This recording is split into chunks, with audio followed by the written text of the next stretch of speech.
So my issue this whole time has been Farouk Bajwa and co. Mohammed Akanji sent an Antifa extremist to my children's home to threaten to kill them. He made a video saying he's going to murder my children. I have child witnesses for this case, and I've refused to give their names or details to that law firm because they simply cannot be trusted. They gave my children's address to extremists, sent them to our house. Now, if this doesn't stink, Farouk Bajwa and co. will no longer have conduct of this case. Farouk Bajwa and co. solicitors will cease to trade on the 31st of March 2020. So this law firm, who are under investigation by the Solicitors Regulation Authority, who maybe they're jumping before they're pushed, Dr. Farouk Bajwa will have no ongoing role and indeed will cease to be a solicitor from the 31st of March. It's like, come on, man. But all of his staff, so they're closing down their company, and all of his staff will go over to Burlington Legals. So basically what looks like rebadging, if this doesn't show the corruption and slippery snakes that they are, they're under investigation for sending people to threaten to murder my children. Okay? You wouldn't have heard that from any journalist, other than probably Rutley or Russia Today. No other British journalist will tell you that extremists were sent, my children were evacuated and never been back to their home. Yeah? And now the solicitors firm's closing down and the main solicitor is no longer a solicitor whilst he's under investigation, but the media will not report that.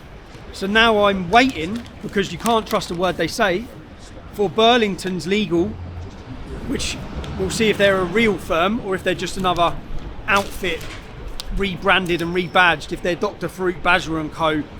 under a new name, or Mohammed Akanji's group under a new name, because I still face the same situation. It says in here that Dr. Farouk Bajwa's staff will work for Burlington's. Now my issue is that Dr. Farouk Bajwa's staff give my children's home address to extremists to threaten to kill them. So I'm not willing to give children's details to anyone that will put them in danger.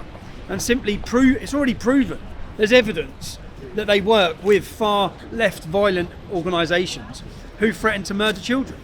So, do you know how much bills they put in for their side of today? £33,000.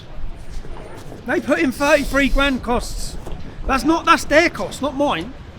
But as I say, Burlington will take over this case, and I'll say it again. They ain't getting no costs. They ain't getting a penny off me. I mean, it's like I'm building up all this. It's politically motivated. It's a complete publicity stunt by Mohammed Akanji. If anyone's using a young child, it's him using Jamal's case for his own benefit. Everything I said that day, if I'm a journalist, if someone comes up to me and a story is being portrayed about a young boy called Bailey who was driven to suicide, he tried to kill himself, yeah? The whole country jumped on this bandwagon of this poor Syrian refugee. The poor Syrian refugee and horrible English Bailey, the bully, yeah? It wasn't the truth. I went, I spoke to multiple mums, I spoke to dinner ladies, I spoke to families, all of them gave me a completely different situation to what the media was telling us.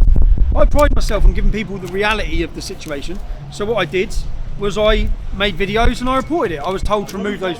What's that? I love you. Cheers, man. Thanks, bro. I was told to remove the videos. Basically tried to intimidate us into silence, and I think that if I rolled on this, I'll be rolling on all of them. So I have to make a stand and just, if it's the truth, it's the truth. What I reported what I was told. Oh, so tired of courts, man.